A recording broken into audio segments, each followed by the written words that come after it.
Казан җирлегендә бар элекке вакытта утыртылган куак агачлар әйтик тигез булмаган уңайсыз җирләрдә.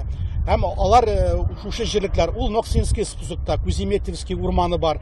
Һәм шулай ук күп җирлекләр бирелде, тимер юл кырыенда үскән агачлар, куаклар бирелде. Һәм ул җирлекләр безнең реестрга кертелмәгән, учеты алынмаган һәм тиешле дәрәҗәдә урман кодексы нигезендә шәһәр урманчылык дип аталмый. Урман түгел бу? Бу атала әйтик җирле агачлар куаклыкларына дип. Аның статусы юк. Андый хәл бездә генә түгел, Казанда гына түгел, Зеленодолда да бар. Без инде тәкъдим иткән идек, аларны тиешле рәвештә дөрес санарга, аны учетка алырга һәм регистрация кертергә. Аңар бернинди кеше дә кирип, балтада чапмасын, көрәктә тыкмасын төзәбез дип. Аларның статусын әйтик тиешле дәрәҗәдә күтәрергә кирәк. Һәм шәһәр урманнары, әйтик, парк, лесопарк дигән аларга зур статус бирергә кирәк. Андый урман җирләре безнең шәһәребездә 1,5 гектардан артык.